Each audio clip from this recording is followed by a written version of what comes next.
It will interest you to know that people are trafficking drugs to the Holy Land. People trafficking drugs to Holy Land. Exactly. Call Okada man. Where can I buy Colorado? Where can I buy Loud? Where can I buy Ghana? Planting cassava, not cassava, but sativa. I've been to farm in this Ekiti where you can drive 3 hours to hire about 70 laborers to join us. We to work destroy the farm. 3 days, 51 hectares. That is what I always say about drugs. Drugs will change your life.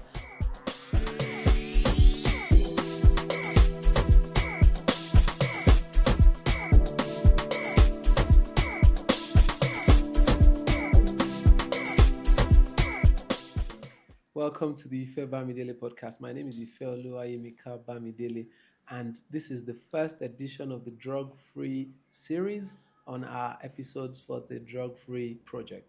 The podcast has been on for some time, but this is the first time that I'm pitching something that is very unique, and that is on the drug-free series. Today, I have with me a special guest, the Public Relations Officer of the NDLEA, Mr. Ife Fabiyi. It's good to have you in the studio and on my podcast. How are you today, sir? I'm doing very, very fine. Thank you so much for having me. As people don't see your jacket like this, people don't they ask, waiting this man go on talk. You know, the funny thing is that there's glamorization, Yes. there's normalization.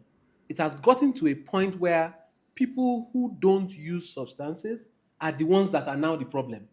Or you that you are saying people should not use, you are the problem. So genuinely, do you think that when people see your jacket, what comes to their mind? Are they afraid? Are they scared? Or even you, when you are going out and you introduce yourself, when you first mention your name, you know my name, the name means love. Are they thinking about love or are they thinking about war? Which one are you at this point in time? Thank you, Mr. Bamidele. All right. Genuinely, when we go out there, trust me, if you see people, especially when it is enforcement duty, nobody sees red jacket. If you know your answer, because you know you also wear red jacket with EFCC. I've seen some videos where people will be wearing red jacket. They are not anything, and then they just be walking around restaurants, and then they will be seeing people are running out of the restaurant. But your own jacket is even bigger than their own, and it's long sleeve. As is long sleeve, EFCC use short sleeve. Yeah, the short sleeve If jacket. you have seen us at the scene of operation, once we enter, if you know your hands are not clean, you don't wait to say NDLEA. Wow. So once we are out there, when people see us, if their hands are not clean, they don't stop. That is one side. But on the other side, which is what we have been trying to balance since the administration of Brigadier General Ifeoluwa, we are trying to balance the enforcement with drug demand reduction activity. Tell us about it. All right. Over the years, the effort to reduce and combat illicit trafficking and consumption of and dealing in illicit substances in the country has been more of enforcement, which is what that's the one people know. I mean, people carrying guns, weapons, go to the street, go into a street, pack all the people, load them inside, pick up. Go for raid operation. You go for this interdiction. That's the one that people are aware of. People are aware of, a lot of people. But internationally, it has been research has shown that alone cannot solve the problem. Okay. There are countries today that have very strict laws against against drug trafficking, but people are still trafficking drugs there. It will interest you to know that people are trafficking drugs to the Holy Land, Saudi Arabia. Despite people trafficking drugs to Holy Land. Exactly. Wow. I mean, you people have mind. They want to get high in the presence of the Most High. Hey! But you cannot be higher than the Most High. That's why they are missing the point. Thank you. For instance, a country like Saudi Arabia, where death penalty is the punishment for people, are still doing it. Wow. They arrested some people during this last Hajj. People that were supposed to go for Hajj, they were arrested with drugs. So if countries that have very strict rules, very strict laws against drug, they've not been able to stop it. People are still defining to carry the drug. How much more in our country? So when the current chairman of NDLEA, Brigadier General Ifeoluwa, came on board, he said, we are going to balance it. We are going to balance supply reduction with drug demand reduction. We are going to reach out to young people. We are going to reach out to the people who have not been introduced to drug at all. So that we'll stand. It will be like a bridge that we are standing here. Okay. We don't want you to even... We stop the bad people from continuing the trade. Then we stop the people who have not used from joining the people. Prevention. Why is it that we don't see that much of that side? What do you think is making it harder? Because people are used to the guns, people are used to the uniform, people are used to the action, And then in the news too, when you check on every Monday, I know Mr. Femi Babafemi and the entire PR team, they're working on giving us reports. In Kaduna, we caught this man 872 kilograms. In Ibadan, we caught this in Ado Ekiti. I know that you've had a lot of success in Ekiti and Ondo. There's been in the news, they'll say 200 kilograms, 100. But what happens when it comes to information with regards to drug demand reduction? Okay. Is it that it's not said? People don't like that gist. It's not famous. Thank you. If you see the way you are talking about, a lot of people love the action part. Most times, the arrests will make arrests that are mind blowing. The mode of concealment, the extent to which people are ready to go to traffic drug, are things that will always make news, and that is why it is the one that generates more attention. It is the one that gets their attention and the publicity. But I can tell you for free that we give the same utmost attention to the drug demand reduction. There is no official report from our headquarters that will not capture the two. Wow. If you check but we the people who are reading the news, exactly, or people who are promoting the news, we choose sensationalism. Exactly. Okay, I agree with you. But there's one question, and that is one question that I've been privileged to meet Brigadier General Buba Marwa, and I love him so much. I love the NDLEA with a lot of my heart. Maybe not all of my heart. Okay, all of my heart. Let me say all of my heart today. Okay. Because you are here now. Okay. I don't know what's in your pocket. But let me say with all of my heart. I genuinely love the NDLEA. And I have so much regard for Brigadier General Buba Marwa and the team that works with him across the states. I've met very fine gentlemen officers around the country who are committed and dedicated. I have one of my brothers and former students who currently works with the NDLEA as well, Asheye Otunla in Oyo State, Nigeria, and a few other people who I have met across board and in my course of advocating against the use of drug abuse and supporting persons in recovery. But the truth is that across the country, my brother, if you go to any town, call an Okada man. Call Okada man. Ask him, where can I buy Colorado? Where can I buy Loud? Where can I buy Gbana? Where will I find AZ? You see, Loud. You get the Okada man will tell you where to go. And there's NDLEA in that state. Yes. Sometimes this distance between that place and office is not too far. Maybe one other Okada will move us from that place to office. How far? Wetin dey happen? Kí ló ń ṣẹlẹ̀? Okay. Thank you, Mr. Bamidele. You see, I love that question so much because it speaks to the heart of the matter. Yes. They say security is every man's business. That's right. So you're push am back to us. No, I'm not pushing that. No, I'm trying to address something. You see, let me use Ekiti State as an example. Yeah. Ekiti State is notorious for cannabis sativa cultivation. Yes. not just use, like just use planting, farm. Like people have farm. People have farms. I have flowers. I plant flowers. You are just learning. Now, here in Ekiti State, the land that people are supposed to use for cannabis they are supposed to use for cassava. They are using it for sativa. Hey! Planting cassava, it's not cassava, but sativa. There is no local government. I'm saying it with all sense of wow. We have facts. There is no local government in Ekiti State where there is no cannabis farm, where we've not destroyed cannabis farm. And because it is planted here in commercial quantity, I'm talking about hectares. Not that people are planting just because they want to explore. Not that they have a small pot in their house. No. We are talking commercial quantity. Farm. I've been to farm in this Ekiti where you can drive 3 hours. Farm, yes. Farm. There was one we destroyed last year in Ise Ekiti. We spent 3 days on that farm with the support of our sister security agencies like the Nigerian Army.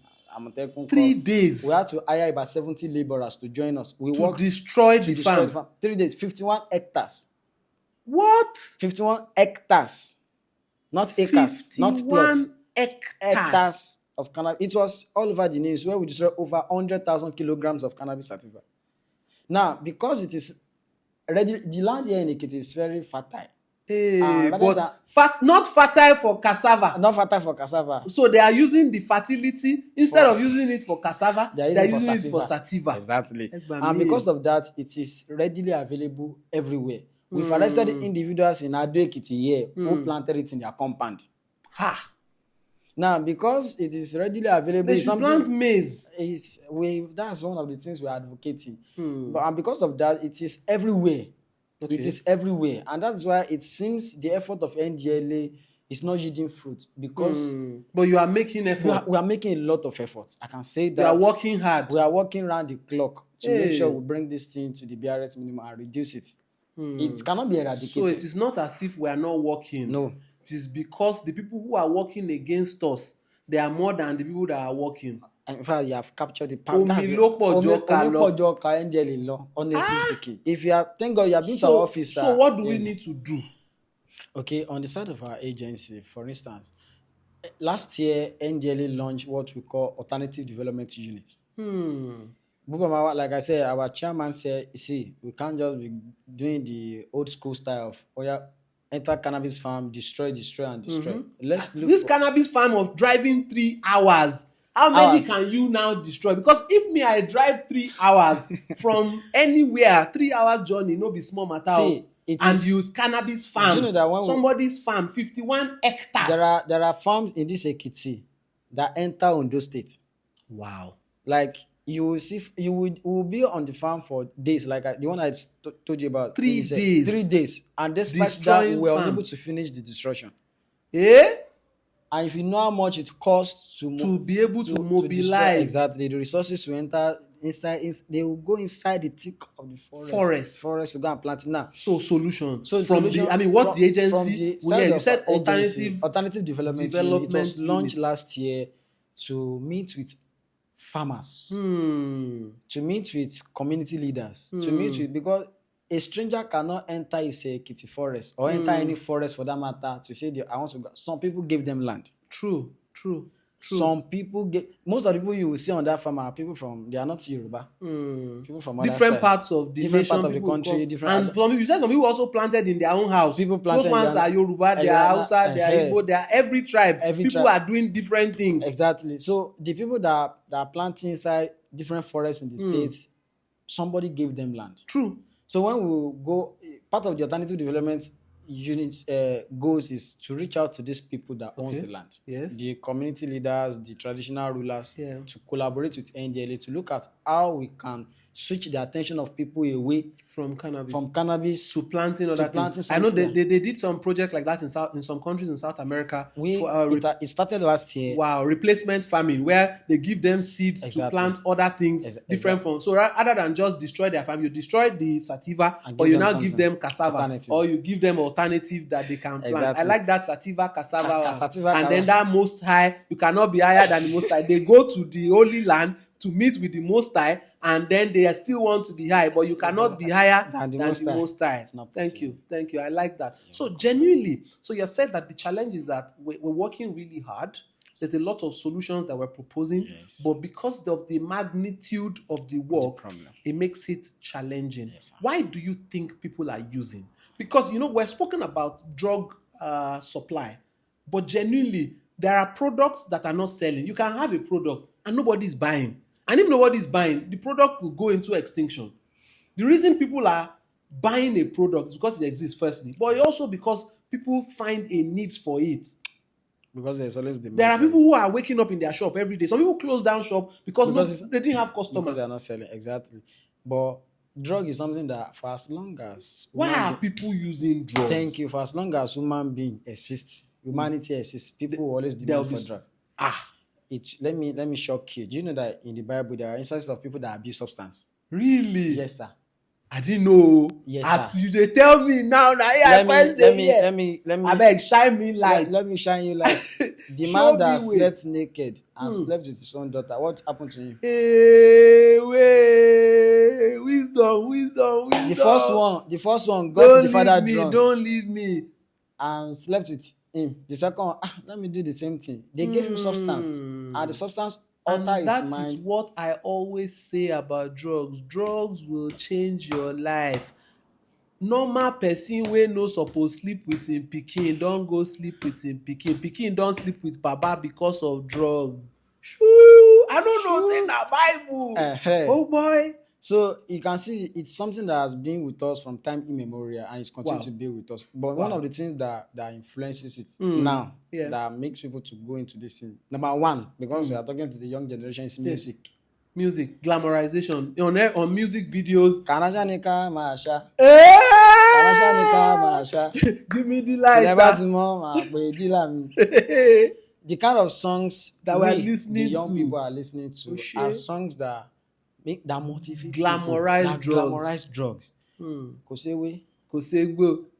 Ó ti po chemical pọ̀. Àwọn ọmọ science students. So a young person, teenagers with young impressionable. But there's film and video censors board. They are the ones who are supposed to look at what is coming out as music and all that kind of thing. And those are some of the partners we are looking at. And the songs are so popular.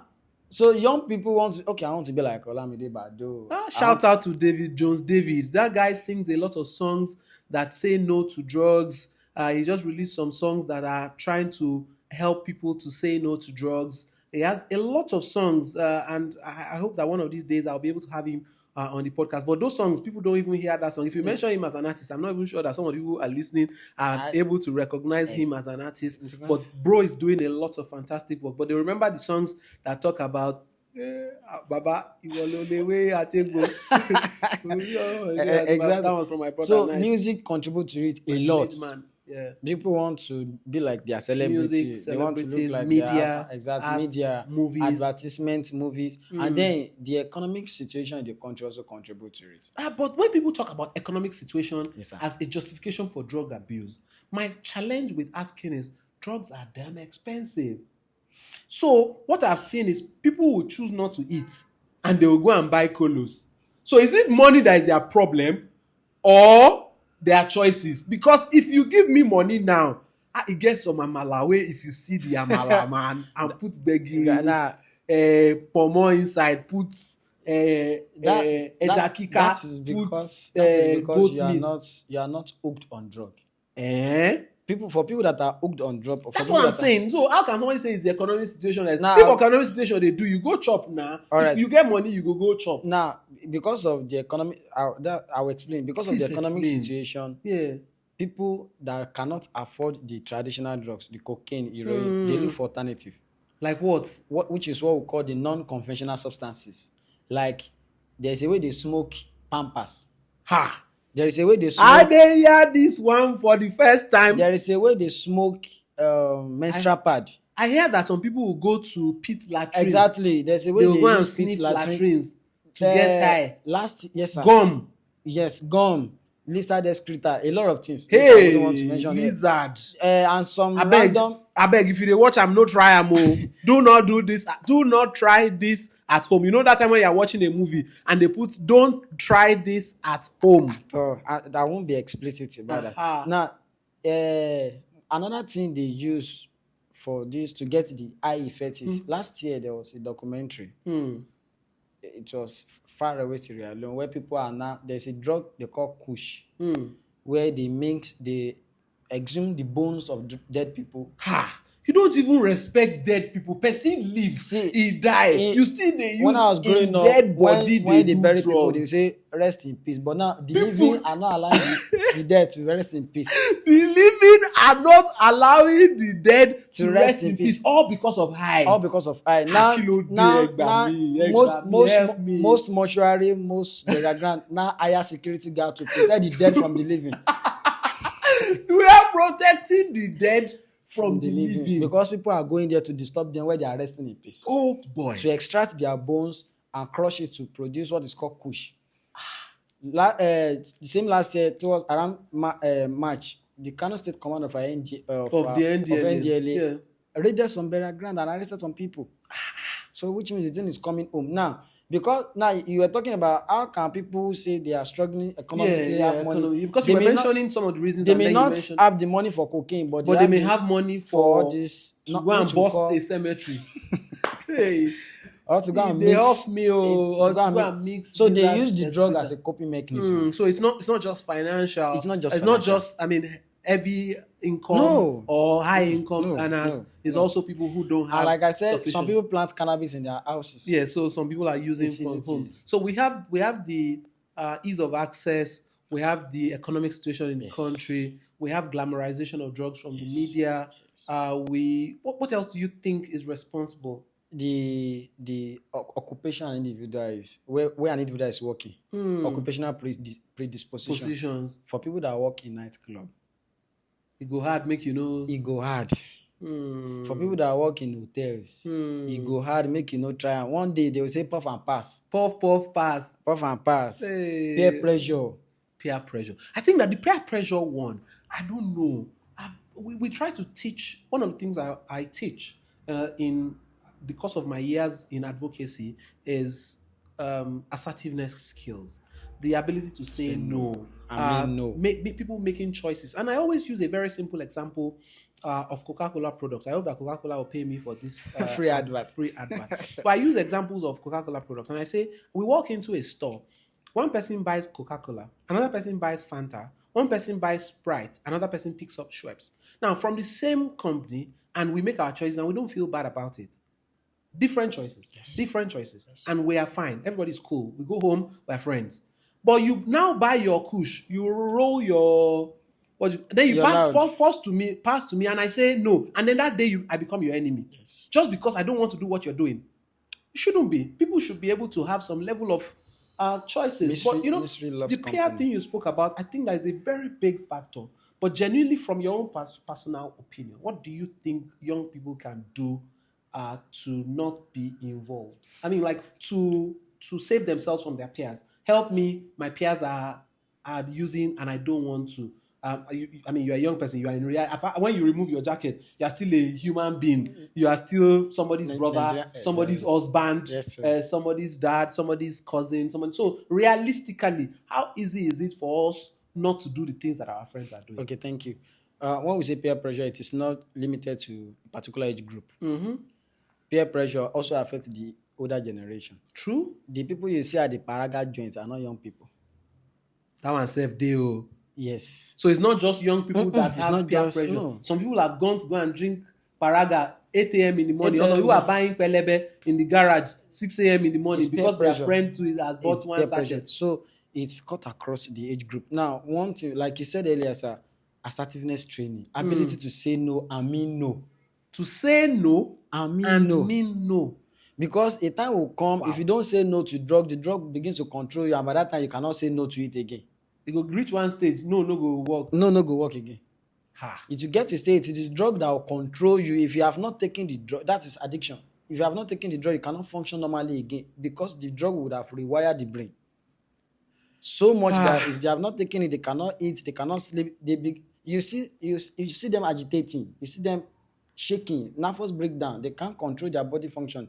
Wow. Because the drug has taken over and it begins to control them. So we always tell them, say no while you can say no.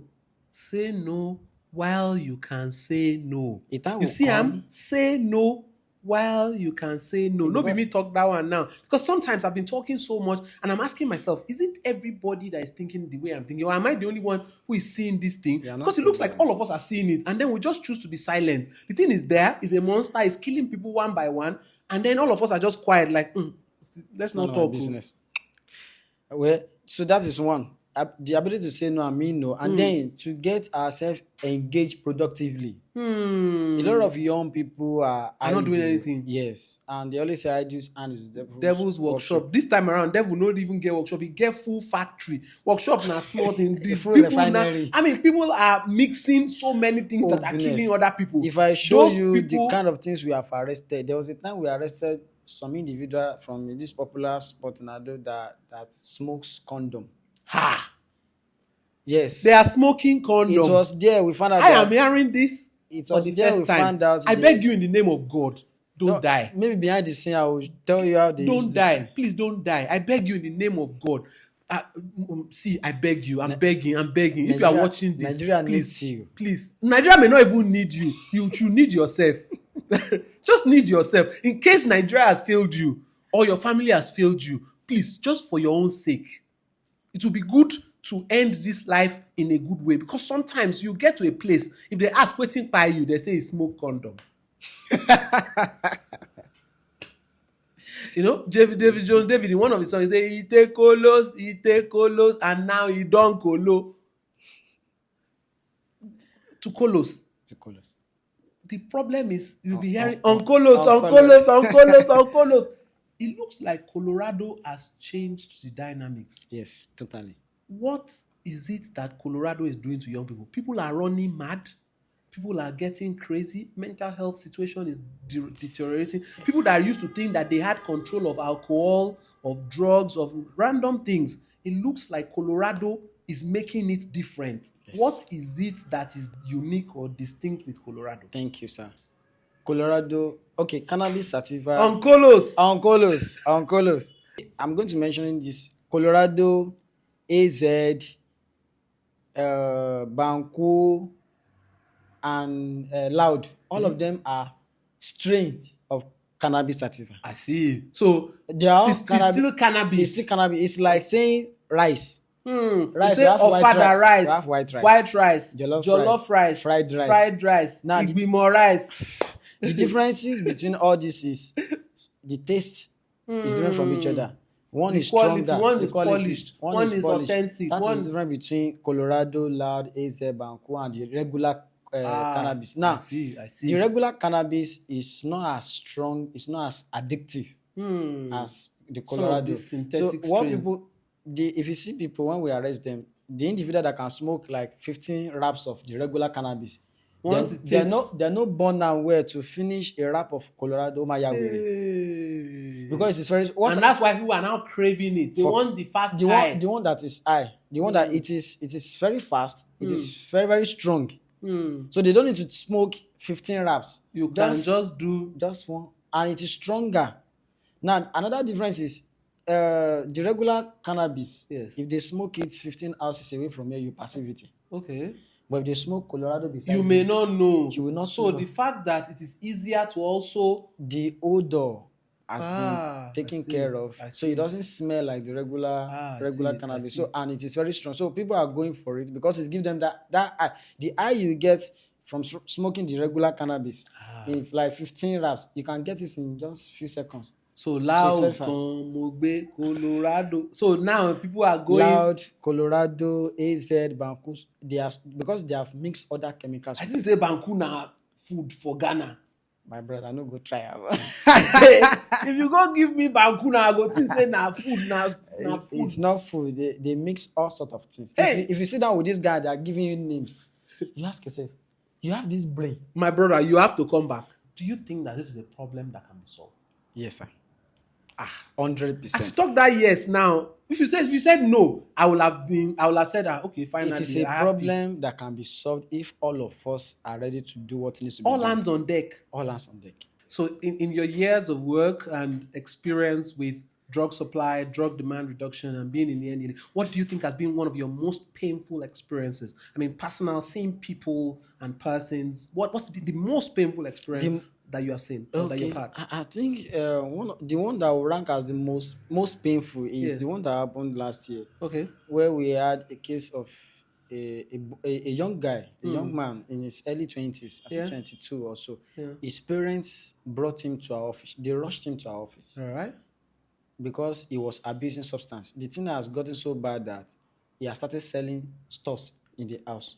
When they brought him to our office, on the spot, where he was standing, he was swimming on the spot without water. Swimming, no water, no swimming. Yes, imaginary water. So in his head, he was just things smiling. Things have gone really bad mentally. He was swimming on the spot. Psychological. It took like 3 days before he was stabilized, before you could engage him. Even with the help of mental health professionals. Hello, what's your name? He was just swimming. Now, when we interacted or interviewed the parent told us that he has sold almost all the electronics in the house. Wow. And when they ask him, what do you use this money for? You tell them that he was broke, he needed money to get high. So he had to sell some stuff in the house. Wow. And because of, at the moment, we do not have a rehabilitation center in NDLEA Ekiti State Command. So we always refer them to Akure or to another command. Or your. So we told the parent we will refer the boy to Akure. They said, So we told them to please, when you're going, you go with him. They said, please, just keep him with you. Keep him with you. Help us keep. We are not sure we are safe with him in the house. Wow. We arrested one young lady. She was a student at the time. Wow. With large quantity of methamphetamine, which is called ice on the street. Very addictive substance. When they were interviewing, she said she doesn't have anybody. Okay, call your parents. The parents came and went, madam, where have you been? The mother. The mother. Who is okay? The father. Sir. So she had both parents. Because some people say, it's because you don't have father and mother. The two of them came down from Lagos. Sir. So the two of them. So they faced her. Apparently she could communicate in sign language. They were so the two parents they were angry, deaf and dumb. Deaf and dumb. Hi! They were angry, they were bitter, but they couldn't express that bitterness.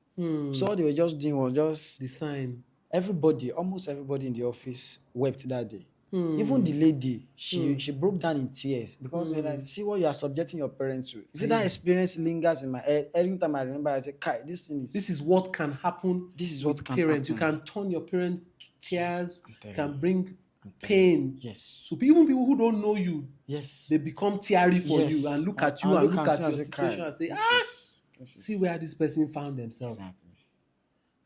I just want to encourage young people who have listened, and I just want to tell you that drug and substance abuse can actually change your life. It can take away life itself. It can take away health, and it can take away hope. Love yourself and love the people that love you and stick around you. The world will be a better place for all of us. I really love you and I care about you, and that's why we're talking about this today. I hope to see you on another episode, and I'm looking forward to you liking, sharing, and spreading this information. Have a beautiful day. I love you.